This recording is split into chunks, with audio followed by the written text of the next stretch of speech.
singing none of them, though. I know. I said, yeah, hey. I knew you were going to. I wasn't going to stop you either.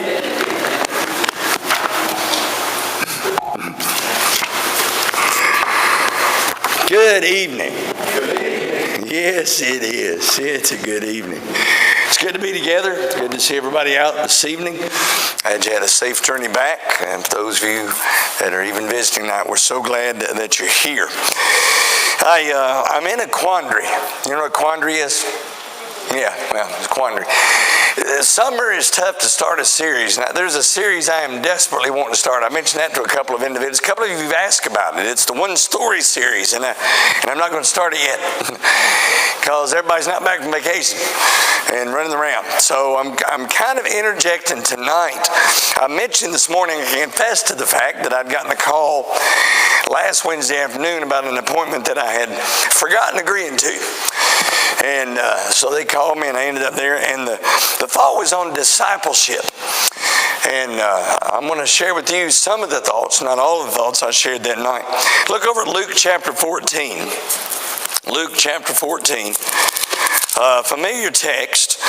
I'm going to read, it's about 11 verses, make a couple of observations, and then ask you a question at the end. And the invitation song is on purpose. It's been probably 3 months ago. Now, that particular invitation song hit me in a funny way. And the invitation song is, I Surrender All. And we're going to talk about that a little bit more in just a moment. If you're in Luke 14, verse 25, let's share that together. Now, great multitudes went with him, and he turned and said to them, if anyone comes to me and does not hate his mother and his father, his wife, children, brothers, sisters, yes, and his own life also, he cannot be my disciple. Whoever does not bear his cross and come after me cannot be my disciple. For which of you, intending to build a tower, does not sit down first, count the cost, whether he is enough to finish it? Lest after he's laid the foundation and not able to finish it, all who see it begin to mock him, saying, this man began to build and was not able to finish. Or what king, going to make war against another king, does not sit down first, consider whether he's able with 10,000 to meet him who comes against him with 20,000. Or else, while the other is still a great way off, he sends a delegation and asks conditions of peace. So likewise, whoever of you does not forsake all that he has cannot be my disciple. Salt is good, but if the salt has lost its flavor, how shall it be seasoned? It is neither fit for the land nor for the dunghill, but thrown out. He who has ears to hear, let him hear. That's Luke's account just before Jesus shares the story of the prodigal son, the lost coin, and the lost sheep. And he shares this great challenge, and the statement all throughout it is, if you don't do this, you cannot be my disciple. So I'm going to ask you a question tonight. Which are you? And this is just an introspective. We're called in Matthew 28, 18 through 20. If you remember when Jesus put the Great Commission out, he said, go ye therefore into all the world and preach the gospel, baptizing them in the name of the Father, Son, and the Holy Ghost, teaching them to observe all things whatsoever command you. Go to make disciples. It's not until Acts 11:26 that there is a transition noticed in those groups. In fact, I'm going to make an observation to you that in Acts 2 and Acts 3, Acts 5, individuals who were baptized were noticed only as disciples of Christ, followers of Christ. The word Christian doesn't happen halfway through the gospel. And then it is only noted in Antioch they were called Christians first at Antioch. And a lot of times, and I love the song we just sang, and I think it's a powerful song. I just want to be a Christian, just want to be like Christ. I want to be an individual that's striving to do what Jesus wants me to do. That's being a Christian. That's what being Christian is. I am like or being like Jesus. But a disciple, because that's the process. He wants us to be disciples. And in being disciples, look at Matthew. Keep your marker at Luke 15, flip back to Matthew chapter 10. Matthew chapter 10, verse number 24.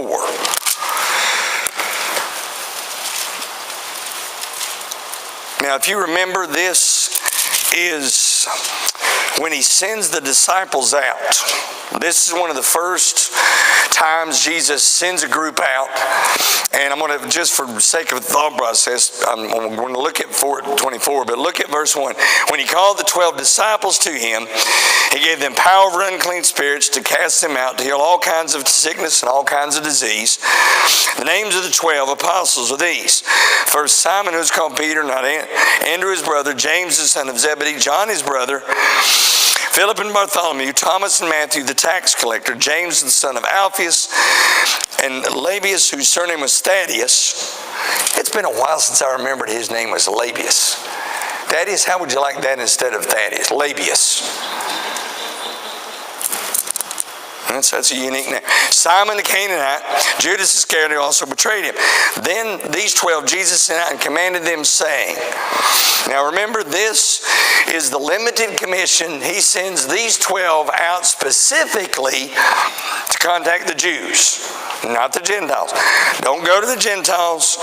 Don't enter the city of the Samaritans. This was a specific, focused disciple journey. And he gives them particular abilities. He tells them not to take anything with them, that they're not going to need it. This is one of those trips you leave home without the American Express. You leave home, you just take the clothes that you're wearing, and you go on the journey. This is almost Abrahamic, where Jesus says, I want you to go. You're not going to need anything. All your needs are going to be taken care of. Wouldn't that be great to go on vacation that way? Pam says I take too much stuff when I go somewhere. Take too many clothes. You know, wouldn't it be great? You just leave the house. You just take what you're wearing. You don't take any money. And you go and you have a great time. And all of your needs are met. All the food you need. That's all taken care of. Wouldn't that be a great trip? Not have to worry about taking anything with you. No extra baggage, no luggage. That's kind of what it means.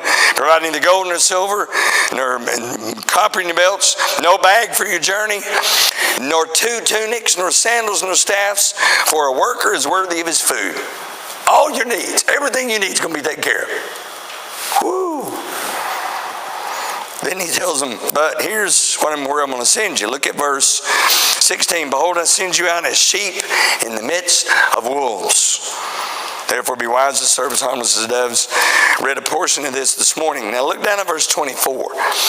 A disciple is not above his teacher, nor a servant above his master. Okay. In the first century culture, this is just kind of for my way of understanding the context of what he's teaching. Jesus is sending them out to do a job. He's the teacher. He's the master teacher. He's sending his followers, his disciples, his students out to do what he asked them to do. And he's telling them, I'm not asking you to do anything that I'm unwilling to do myself. He's already done this, and he's going to do it in his ministry. He also says the servant is not above his master. Well, it's obvious in the first century culture. That means the master had the ability to ask the slave to do whatever. The teacher had the ability to ask his disciple to do whatever. And that's all Jesus is doing here. And so what Jesus needs us to understand is that if I'm going to be a disciple, I'm going to be a follower, I'm going to be an apprentice, I'm going to be an individual who mimics the teacher, then I must be like him. That's what the term disciple. My intent is I want to spend enough time with this individual that I learn all about him. Several of you probably, even through college and beyond, have done apprenticeships where you've gone and worked, and you've walked side by side with somebody in a particular skill set that they have, and learned how to do what they do by watching how they do it.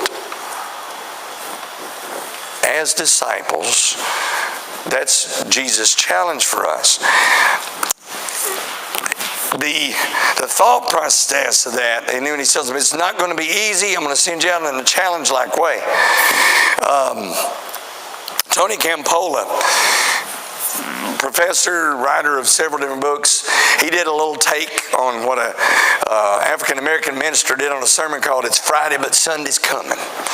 That y'all remember maybe years ago somebody using a kind of thought. And it's the energy level that he's using.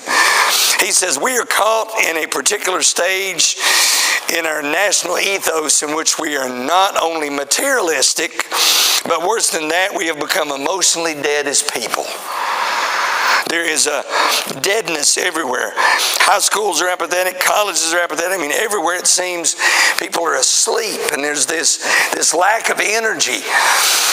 Jesus said, I want to put you into a situation that's going to energize you. I'm going to put you out in a group of people where you've got to rely on what's about to happen in your experience with them. That's discipleship. They come back changed, kind of uncertain as to some of the results that have happened and the things that they shared. You see, discipleship requires 3 signature things. There's actually 4 things that are mentioned in Scripture,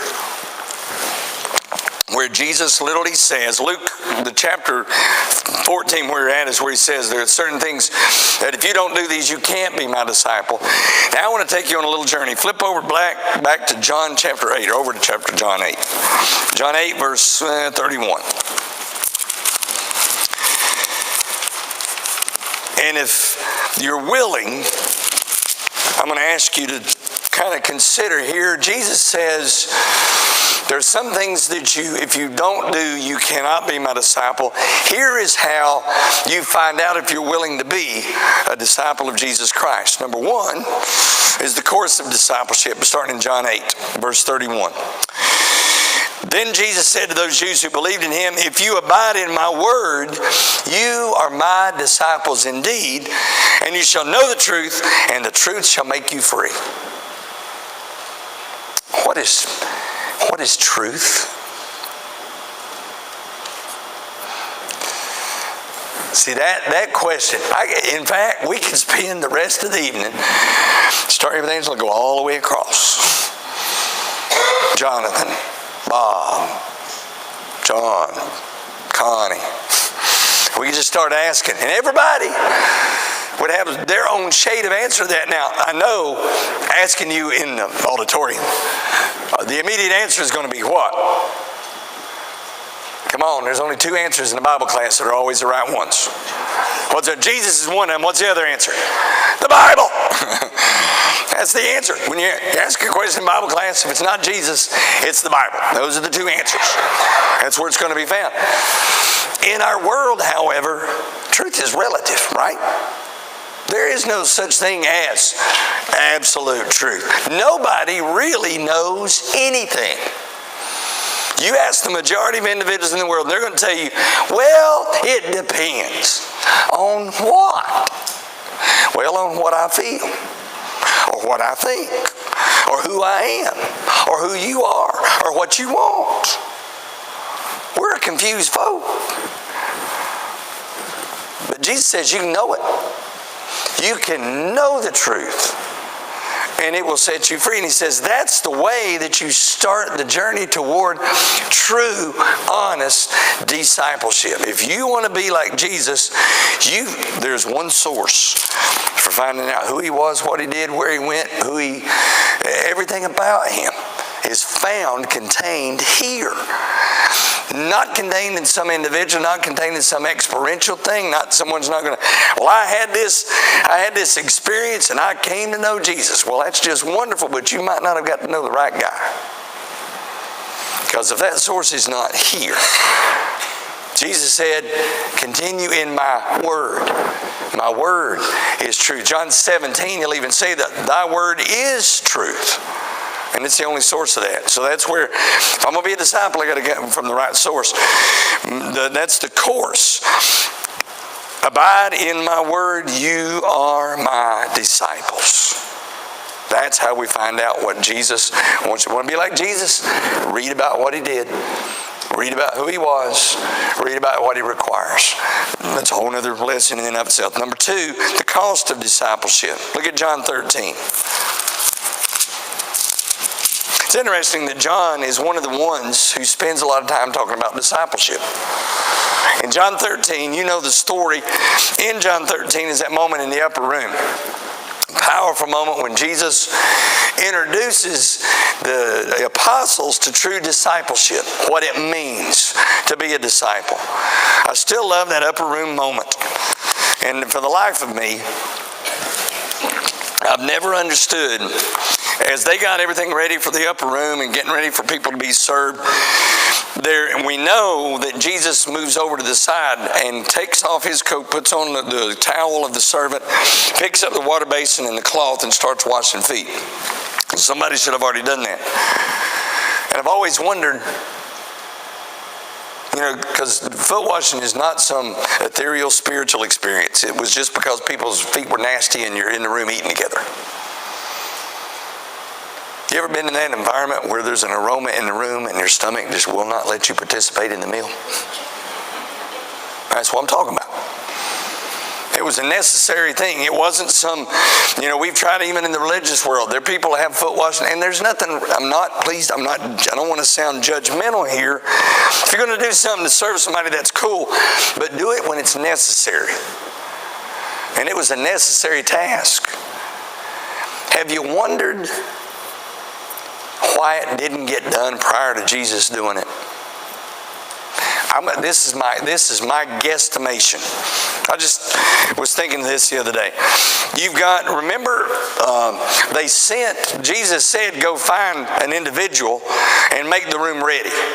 And they'd made the room ready. Part of making the room ready was to have the water basin and the towel ready for the foot washing to take place, so you could eat the meal in peace. Can you imagine? Let me give you my own take on this. This is not scripture. This is Kirk surmising.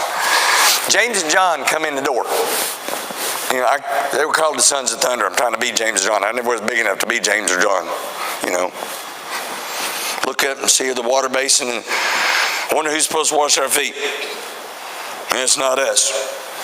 Going by it. Peter comes in. Well, James and John are already in there, I guess somebody else is coming to do that. All the way through to every one of them come into the room. Because it's supposed to be done as they enter. Who's going to do it? Remember, one of the discussions that night in the upper room was, which one of us is the greatest? Until Jesus said, I'll show you who's going to do it. It usually was assigned to the doulos. That was the first century term. If you got, like Chris, every month and working together with Brett and painstakingly assigns all the assignments we have during the month. If you got doulos for the month, you weren't a good person. That means you got the foot washing duty. That was not one of the upper echelon assignments of the servants. But Jesus said, I want to show you something. When you do for another person what they're unwilling to do or unable to do for themselves, you have shown something very powerful, because later in John 13, about verse 31, here's what Jesus says to them. You get to John 13. So when he had gone out, remember this is after Judas Iscariot had left. Now the Son of Man is glorified and God is glorified in him. If God is glorified in him, God will also glorify him in himself and glorify him immediately. Little children, I shall be with you a little while longer. You will seek me, and as I said to the Jews, where I'm going you cannot come. So now I say to you, a new commandment I give to you, that you love one another as I have loved you, that you also love one another. By this all will know that you are my disciples. There's a cost. Not only have you got to read and understand who Jesus was, what he did, you've got to realize you've got to treat each other in a way that no one prior to Jesus really thought about. You've got to treat each other better than they deserve. In fact, you've got to do what Jesus said in Matthew 7. You treat someone the way you want to be treated. And Jesus said, you love, but it's a new commandment. It's the way I have loved you. You do the necessary thing. You do for someone what they are unable or unwilling to do for themselves. Number 3, see, that's love like I loved you. You are my disciples. The crown of discipleship. What happens? Well, if you got individuals who are willing to listen and learn who Jesus is and then love in a way that Jesus loves, look at John 15. John 15. That's verse number 1. I am the true vine. My Father's the vine dresser. Every branch in me that does not bear fruit, he takes away, and every branch that bears fruit, he prunes, that it may bear fruit. You are already clean because of the word which I have spoken to you. Abide in me, I in you. As the branch cannot bear fruit of itself unless it abides in the vine, neither can you unless you abide in me. I am the vine, you are the branches. He who abides in me and I in him bears much fruit, for without me you can do nothing. I want you to get a thought that Jesus shares here. He said, you can accomplish a lot of things in this world, but if it's without me, it's worthless. Yeah, whoa, wait a minute, Jesus. You mean all the cool stuff that people do and the lives they live and the experiences that they have? If it's not for the cause of Christ, it's really going to come to nothing, because it's just going to stay here. It's not going to live on any further. What we do for Jesus in the name of Christ not only benefits individuals in our presence, but it's that Matthew 15 where we do the works of God, do works that God gets the glory. We store up treasure in heaven. Then he says this, I am the vine, you are the branches, he abides in me, bears much fruit, for without you can do nothing. If anyone does not abide in me, he is cast out as a branch and is withered, and they gather them, throw them in the fire, and they're burned. If you abide in me, and my words abide in you, you will ask what you desire, and it shall be done for you. By this my Father is glorified, that you bear much fruit, so you will be my disciples. 3 phrases. Abide in my word, you are my disciples. Love like I loved you, you are my disciples. Bear much fruit, you are my disciples. Now, flip back real quick to Luke 14. Then what in the world does this mean about an attitude I have to have toward the people in my life?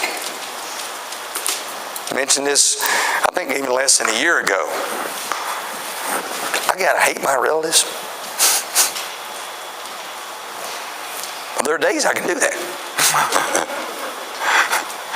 But not most days. Not most days. Most days I love them. I want to be with them. Want to spend time with them. What does he mean? Jesus, what are you? What, Luke 14, I'm not making that up. He says, Luke 14:26, if anyone comes to me and does not hate his father, mother, wife, children, brothers, I've done the Greek research. The word used there says hate. Despise is actually one word. So you go, what in the world are you talking about? This is a comparative analogy. He's saying there's got to be one thing that is more important in our lives than anything else, and his name is Jesus. My decisions, my life must be so focused. So then you ask yourself this question, who in the world do I love more than Jesus in my life? Because his challenge is, you can't be my disciple if there's someone in between the two of us. Jesus, do you really have the right to make that kind of request of me? He's not going to mention this moment, but I'm going to mention the cross.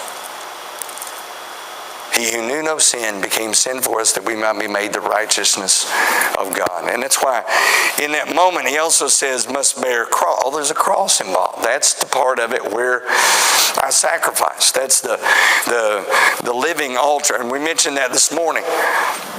I've got to be willing to give God to sacrifice for him. And thirdly, I must forsake all. Man, those are...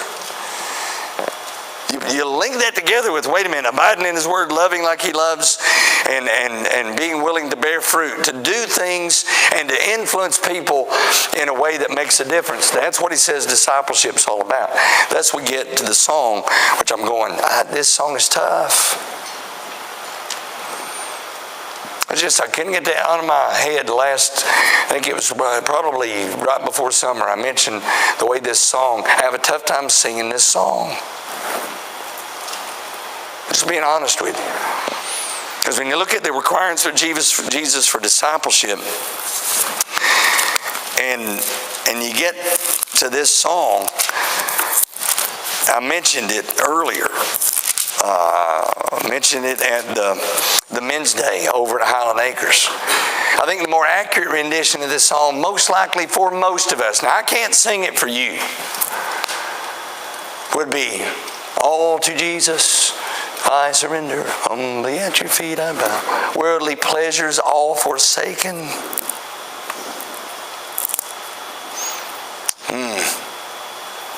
Take me, Jesus, take me now, I surrender. Some. I don't surrender all. I want to.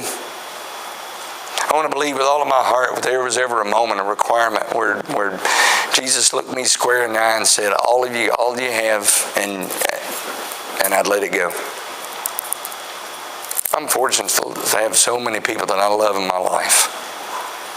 I am blessed with a plethora of friends and family. And I wondered if I asked myself, is Jesus more than them? At what point, where do we have to get to where when we sing that song, we think those thoughts? See, let me kind of put it in a little bit of perspective. There are moments in our lives when someone's going to ask us a question, and our answer at that moment is going to make a signature statement on whether or not we're a disciple of Jesus. The one I'm thinking of, I thought I memorized it. John 18:25. He was asked, aren't you one of his disciples? And you already know the scenario where I'm talking about. And I'd love to tell you that he said, absolutely. But he said, no. You've got the wrong guy. It's not me. You got me mixed up with somebody else. I have not been with him. I want to just, maybe this week, maybe at school, there's going to be a moment where somebody walks up, and they may not say those words. They may not say, aren't you one of his disciples? But they're going to ask you a question that triggers, wait a minute, you kind of seem to be Christian in behavior, or you're a follower of Jesus, you're a disciple, and you're going to have to decide either to say, yes, I am, or no, I'm not. And I think that's the moment where when you sing the song, I surrender, what's your answer going to be? If we can assist you tonight in initial penitent faith, confession, and baptism, that's why we have this song. If you need to restore a relationship with Jesus, it may be something you can do sitting in your seat right there before God. God, I'm tired of not surrendering to you and for you. If it's something we can encourage you with in any way, that's why we're here. Would you come while we stand and while we sing?